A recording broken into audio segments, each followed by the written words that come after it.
Welcome to the chapter 4 of My Teacher Fried My Brains.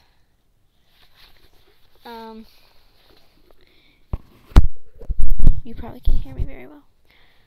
Okay, this is chapter 4 of My Teacher Fried My Brains. Last chapter, this is how it ended. Only Broxholm had been gone since last May. Everything in the dumpster had been put in over the last couple of days, which meant this glove was fresh garbage, which could only mean one thing. We still had a teacher who was an alien. So that was the end of chapter 3.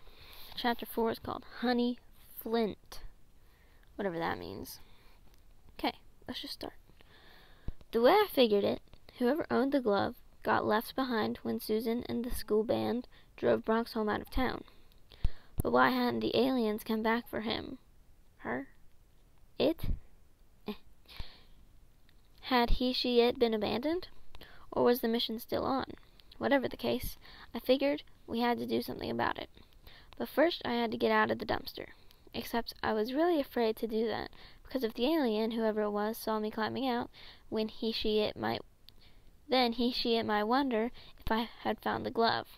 And in that case, he, she, it might decide it was no good having me around. I remembered the way Broxholm had fried the school door shut. Maybe I should just leave the glove where it was. But if I did, I couldn't prove what I had found. On the other hand, so to speak, if the alien somehow caught me with the glove, I was dead meat for sure.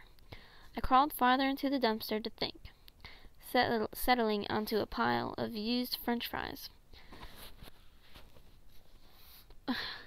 Isn't used, like, wouldn't that be eaten? Whatever. I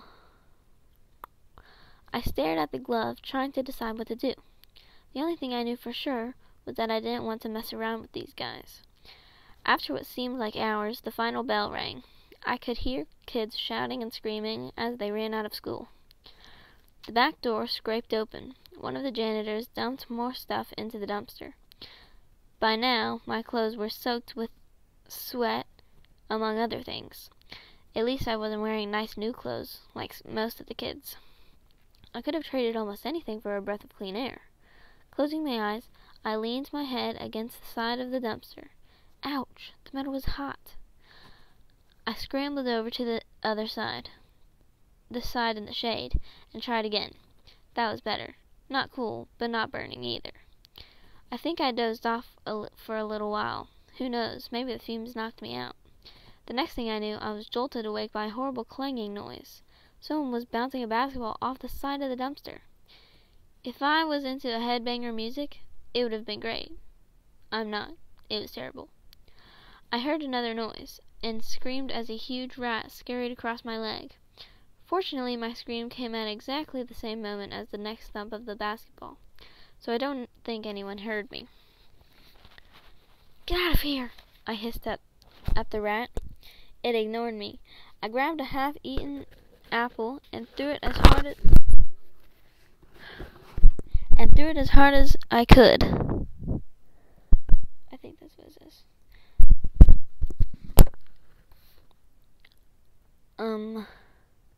Yeah. I missed, but the rat ran away, about a foot away. Then it went back to examining the garbage. I decided if it left me alone, I would leave it alone. Except I found that whenever it got out of my sight, I started to feel nervous. By the time the mad basketball player was done bouncing his ball off the dumpster, I felt like someone had been working over my head with a sledgehammer. I listened, which wasn't easy considering the way my ears were ringing. I couldn't tell for sure, but I thought the parking lot was empty. I stared at the glove again and decided I had to take it with me. I knew that if I didn't, no one would believe me when I told them about it, and I had to tell people. If I didn't, who knew what the alien might do to our town? Feeling nervous, I crawled to the front of the dumpster and poked my head above the edge. Fresh air. It was glorious. That was the single best breath I have ever taken. It was almost the last, since the next thing I saw was the man catcher. He was walking across the parking lot. I dropped back into the dumpster and waited to hear the sound of his car pulling away before I tried again. This time the coast was clear. Straining, I pulled myself up on the edge of the dumpster. It wasn't easy. The heat had drained my strength. Finally, I got my leg up over the edge and dropped back onto the loading dock. I felt as if there should be a little odor lines in the air around me, like in the comic strips. I smelled worse than my brother's socks, which he usually wears for 3 days straight. I was almost as confused as I was smelly. What should I do first? Who should I talk to about the hand mask I found?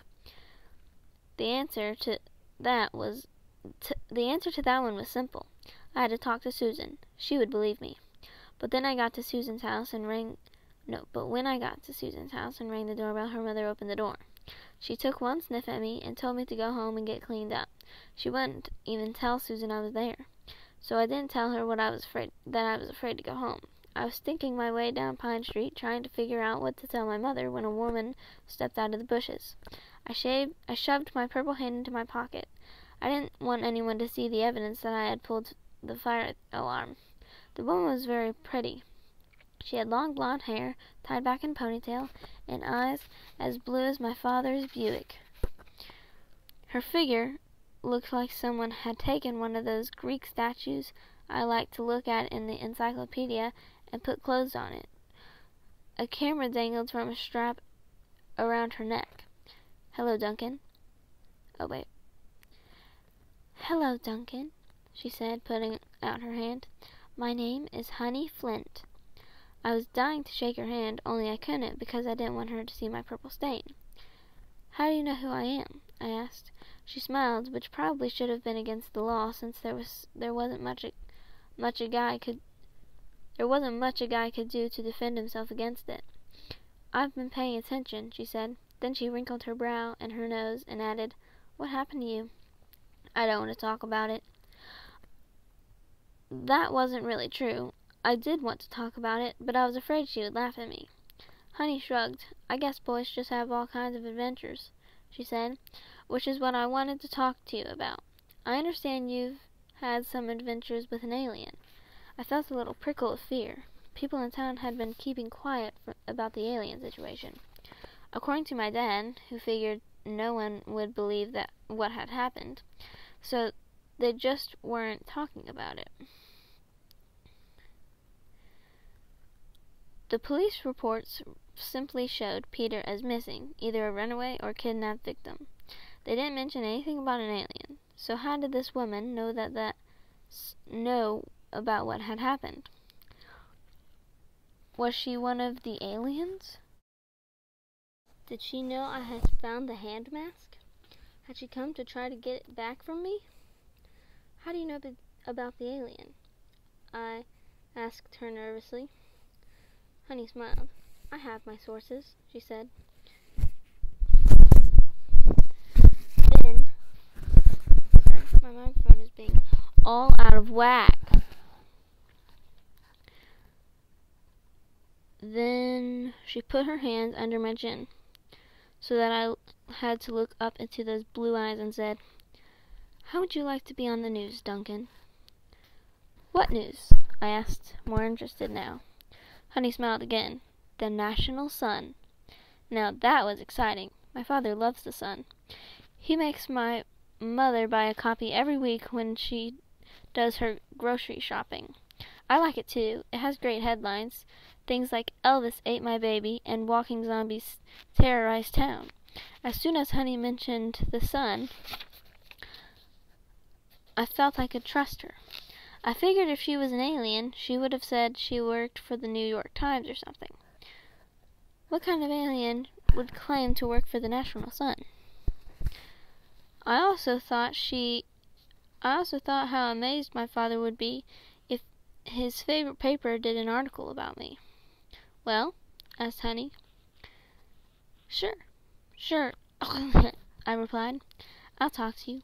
I like your paper. My whole family likes it. We keep it in the bathroom. Honey blinked, then smiled and said, Why don't you just tell me what happened to you last spring? Then it hit me. Honey was my answer. This was what to do about the skin glove. Reaching into my pocket, I said, Honey, have I got a story for you. And that's the end of chapter 4. Chapter 5 is something that I'm not going to tell you because you're just going to have to wait. Hee hee hee. See ya.